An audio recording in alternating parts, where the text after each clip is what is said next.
The Outsiders, Chapter 4, page 53. The park was about 2 blocks square, with a fountain in the middle and a small swimming pool for the little kids. The pool was empty now in the fall, but the fountain was going merrily.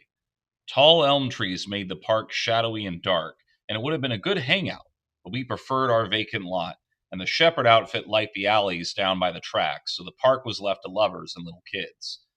Nobody was around at 2:30 in the morning, and it was a good place to relax and cool off. I couldn't have gotten much cooler without turning into a popsicle. Johnny snapped up his jeans jacket and flipped up the collar. Ain't you about to freeze to death, Pony? You ain't a wolfin', I said, rubbing my bare arms between drags on my cigarette. I started to say something about the film of ice developing on the outer edges of the fountain when a sudden blast from a car horn made us both jump. The blue Mustang was circling the park slowly. Johnny swore under his breath, and I muttered, "What do they want? This is our territory. What are the Sox doing this far east?" Johnny shook his head. "I don't know. I bet they're looking for us. We picked up their girls." "Oh, glory," I said with a groan. "This is all I need to top off a perfect night." I took one last drag off my weed and ground the stub under my heel. "Want to run for it?" "It's too late now," Johnny said. "Here they come." The 5 Sox were coming straight at us, and from the way they were staggering, I figured they were reeling pickled, which scared me. A cool, deadly bluff could sometimes shake 'em off, but not if they outnumbered you 5-2 and were drunk. Johnny's hand went to his back pocket, and I remembered his switchblade. I wished for that broken bottle now. I'd sure show him if I could use it if I had to. Johnny was scared to death, and I mean it. He was as white as a ghost, and his eyes were wild looking, like the eyes of an animal in a trap. We backed against the fountain, and the Sox surrounded us. They smelled so heavily of whiskey and the English leather that I almost choked. I wished desperately that Derry and Soda would come along hunting for me. The 4 of us could handle them easily, but no one was around, and I knew Johnny and I were going to have to fight it out alone. Johnny had a blank, tough look on his face. You'd have to had to know him to see the panic in his eyes, and I stared at the Sox coolly.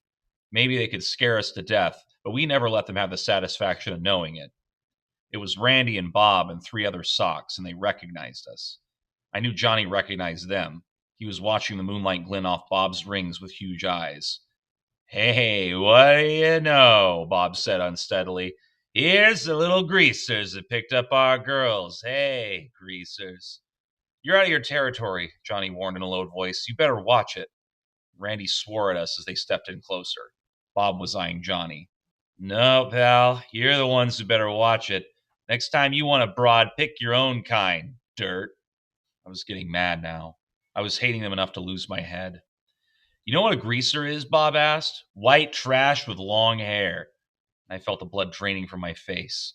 I've been cussed out and sworn at, but nothing ever hit me like that did. Johnny Cake made a kind of gasp, and his eyes were smoldering. "You know what a sock is?" I said, my voice shaking with rage. "White trash with Mustangs and Madras." And then, because I couldn't think of anything bad enough to call them, I spit at them. Bob shook his head, smiling slowly. "You could use a bath greaser and a good workover, and we've got all night to do it. Give the kid a bath, David." I ducked and tried to run for it, but the sock caught my arm and twisted it behind my back and shoved my face into the fountain. I fought, but the hand at the back of my neck was strong, and I had to hold my breath. I'm dying, I thought, and I was wondering what happened to Johnny. I couldn't hold my breath any longer. I fought again desperately, but only sucked in water. I'm drowning, I thought. They've gone too far. A red haze filled my mind, and I slowly relaxed. The next thing I knew, I was lying on the pavement beside the fountain, coughing water and gasping. I lay there weakly breathing in air and spitting out water. The wind blasted through my soaked sweatshirt and dripping hair. My teeth chattered unceasingly, and I couldn't stop them. I finally pushed myself up and leaned back against the fountain, the water running down my face. And then I saw Johnny. He was sitting next to me, one elbow on his knee, and staring straight ahead. He was a strange greenish white, and his eyes were huger than I'd ever seen. "I killed him," he said slowly. "I killed that boy." Bob, the handsome sock, was lying there in the moonlight, doubled up and still. A dark pool was growing from him, spreading slowly over the blue-white cement. I looked at Johnny's hand. He was clutching his switchblade, and it was dark to the hilt, and my stomach gave a violent jump, and my blood turned icy. "Johnny," I managed to say, fighting dizziness, "I think I'm going to be sick." "Go ahead," he said in the same voice. "I won't look at you." I turned my head and was quietly sick for a minute.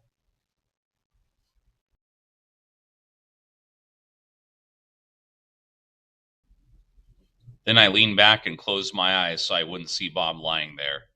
This can't be happening. This can't be happening. This can't be. You really killed him, huh, Johnny? Yeah, his voice quavered slightly. I had to. They were drowning you, Pony. They might have killed you.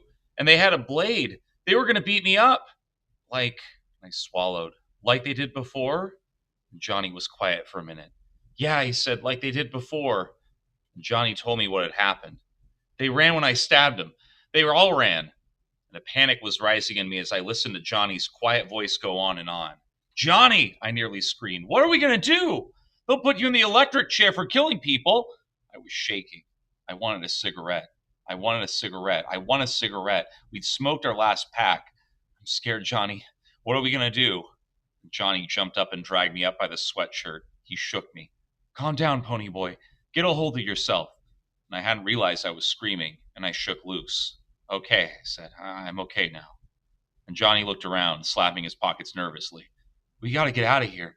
We got to get somewhere. Run away. The police will be here soon. I was trembling, and it wasn't all from cold. But Johnny, except for the fact that his hands were twitching, looked cool as Derry ever had. We'll need money, and maybe a gun, and a plan. Money? Maybe a gun? A plan? Where in the world will we get these things?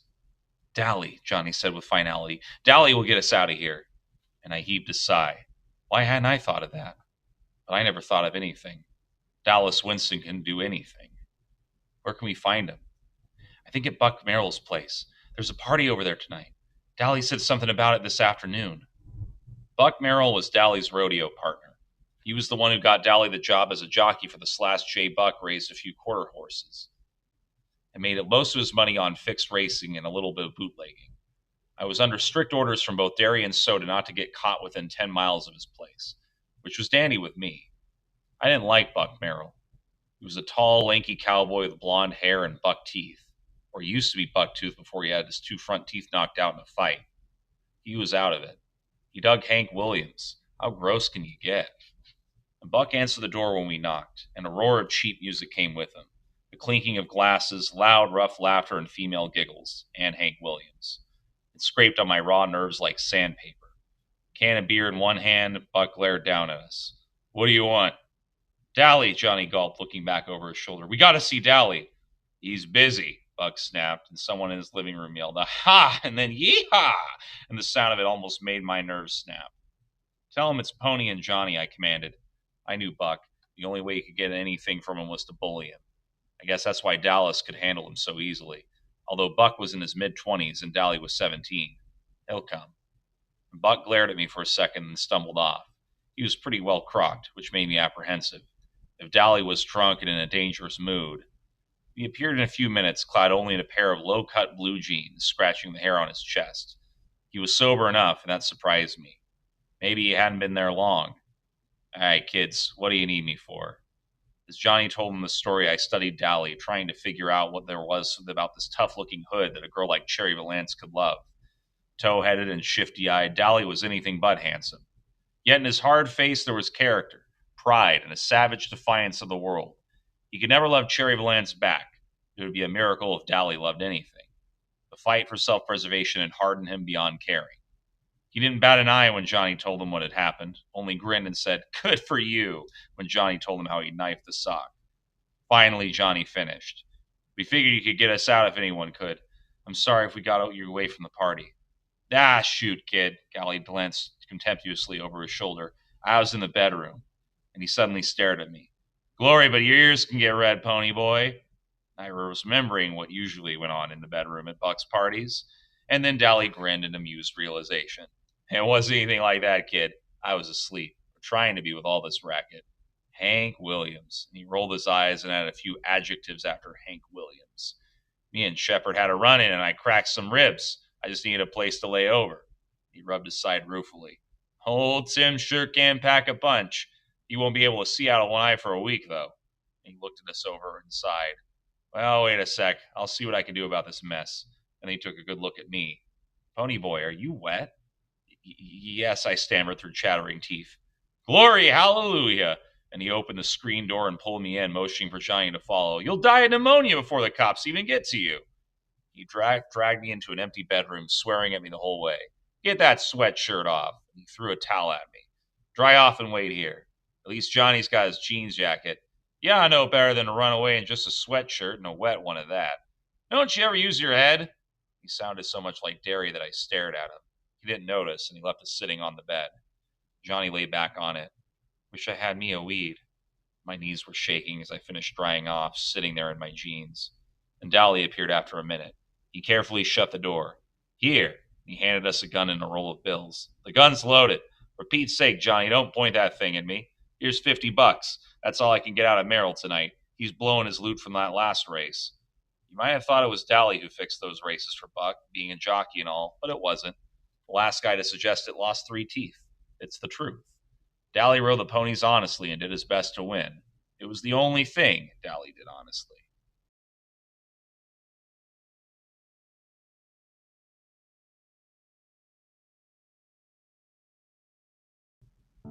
Sometimes you're just really stressed out. Gonna take a walk, don't you pout. Be like a snail climbing over the flowers, or maybe a jellyfish with magic powers. Like a kangaroo hopping along with the beat, or a turtle that's flapping its flippery feet. Musical buzzing and fuzzing around, just like a giraffe with some leaves that it found. Kitty, kitty, kitty, kitty, kitty, kitty, cat. Look, there's some dolphins, yeah. How about that? Oh, stretch break time. Can you dig it? Yeah, I think I can dig it. All right. Anyway, we're on the top of page 61. Here we go. Pony, did Derry and Soda Pop know about this? And I shook my head. Dally sighed. Boy, howdy, I ain't itching to be the one to tell Derry and get my head busted. Then don't tell him, I said. I hated to worry Soda Pop and would have liked to let him know I'd gotten this far okay. But I didn't care if Derry worried himself gray-headed. I was too tired to tell myself I was being mean and unreasonable. I convinced myself it wouldn't be fair to make Dally tell him. Derry would beat him to death for giving us the money and the gun and getting us out of town anyway. Here, Dally handed me a shirt about 60 million sizes too big. It's Buck's. You ain't him and ain't exactly the same size, but it's dry. And he handed me his warm brown leather jacket with the yellow sheep's wool lining.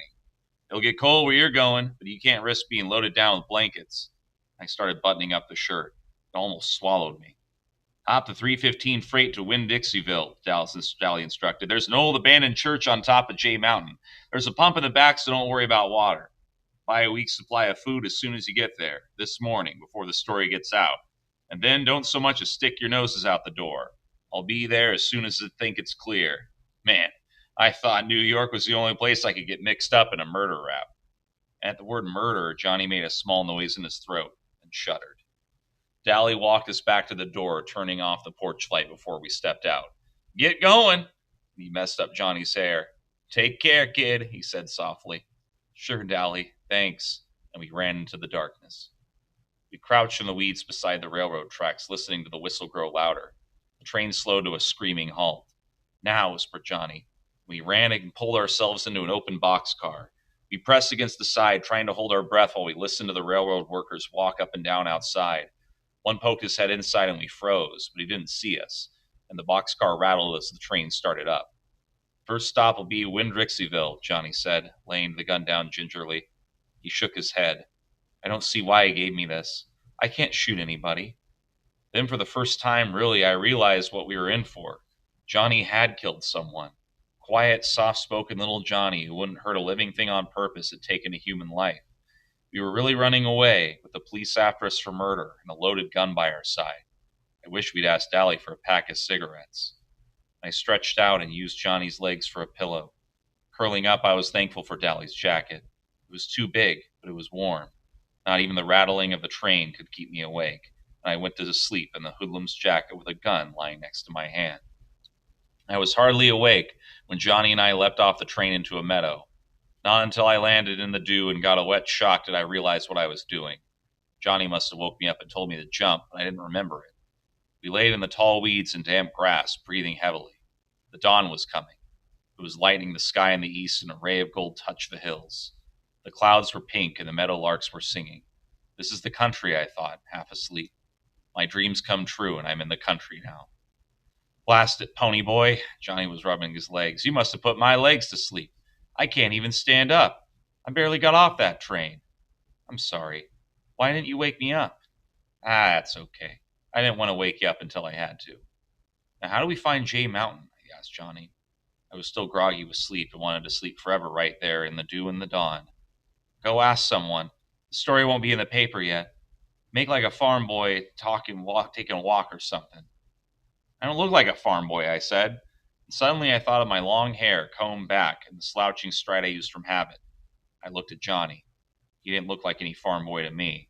He still reminded me of a lost puppy who had been kicked too often. But for the first time I saw him as a stranger might see him. He looked hard and tough because of his black t-shirt and blue jeans and jacket, because his hair was heavily greased and so long.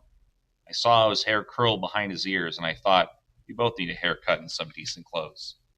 I looked down at my worn, faded blue jeans, my too big shirt, and Dally's worn-out jacket. They'll know we're hoods the minute they see us, I thought. I'll have to stay here, Johnny said, rubbing his legs. You go down to the road and ask the first person you see where Jay Mountain is. He winced at the pain in his legs. Then come back, and for Pete's sake, run a comb through your hair and quit slouching like a thug. So Johnny noticed it too. I pulled a comb from my back pocket and combed my hair carefully. I guess I look okay now, Johnny? He was studying me. You know, you look an awful lot like Soda Pop the way you got your hair and everything. I mean, except your eyes are green. They ain't green, they're gray, I said, reddening. And I look about as much as Soda as you do. I got to my feet. He's good looking. Shoot, Johnny said with a grin. You are too. I climbed over the barbed wire fence without saying anything else. I could hear Johnny laughing at me, but I didn't care. I went strolling down the red dirt road, hoping my natural color would come back before I met anyone. I wonder what Derry and Soda Pop are doing now, I thought, yawning. Soda had the whole bed to himself for once. I bet Derry's sorry he ever hit me. He'll really get worried when he finds out Johnny and I killed that sock. Then for a moment I pictured Soda Pop's face when he heard about it. I wish I was home. I thought absently. I wish I was still at home and still in my bed. Maybe I am. Maybe I'm just dreaming.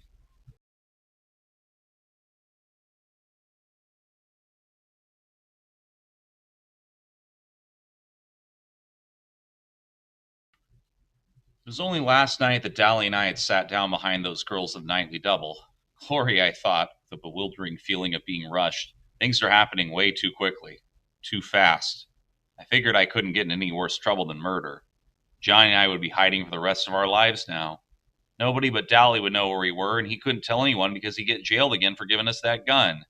If Johnny got caught, they'd give him the electric chair. If they caught me, I'd be sent to a reformatory. I heard about reformatories from Curly Shepherd, and I didn't want to go to one at all. So we'd have to be hermits for the rest of our lives and never see anyone but Dally. Maybe I never see Derry or Soda Pop again, or even Two Bit or Steve. I was in the country. Well, I knew I wasn't going to like it as much as I thought I would. There are things worse than being a greaser. I met a sunburned farmer driving a tractor down the road, and I waved at him and he stopped. Did you tell me where Jay Mountain is? I asked as politely as I could. And he pointed down the road. Follow this road to that big hill over there. That's it. Taking a walk? Yes, sir. I managed to look sheepish. We're playing Army, and I'm supposed to report to headquarters there. I can lie so easily that it spooks me sometimes. Soda says it comes from reading too much. But then Two-Bit lies all the time, too, and he never even opens a book. Boys will be boys, the farmer said with a grin, and I thought dully that he sounded as corny pony as Hank Williams. He went on, and I walked back to where Johnny was waiting. We climbed up the road to the church, although it was a lot further away than it looked. The road got steeper with every step. I was feeling kind of drunk. I always do when I get too sleepy. And my legs got heavier and heavier. I guess Johnny was sleepier than I was. He'd stayed awake on the train to make sure we got off at the right place. It took us around 45 minutes to get there. We climbed in a back window. It was a small church, real old and spooky and spiderwebby, and it gave me the creeps. I'd been in a church before. I used to go all the time, even after Mom and Dad were gone. Then one Sunday, I talked Soda into coming with Johnny and me. He didn't want to come unless Steve did, and Two-Bit decided he might as well come too. Dally was sleeping off a hangover, and Derry was working. When Johnny and I went, we sat in the back trying to get something out of the sermon and avoid people because we weren't dressed so sharp most of the time. No one seemed to mind, and Johnny and I really liked to go. That day, well, Soda can't sit still long enough to enjoy a movie, much less a sermon. It wasn't long before he and Steve and Two Bit were throwing paper wads at each other and clowning around. And finally, Steve dropped a hymn book with a bang. Accidentally, of course. Everyone in the place turned around to look at us, and Johnny and I nearly crawled under the pews, and then Two Bit waved at them. I haven't been to church since. But this church gave me a kind of creepy feeling. What do you call it? Like a premonition. I flopped down on the floor and immediately decided not to do any more flopping. The floor was stone and hard. Johnny stretched out beside me, resting his head on his arm. I started to say something to him, but I went to sleep before I could get the words out of my mouth. But Johnny didn't notice. He was asleep too.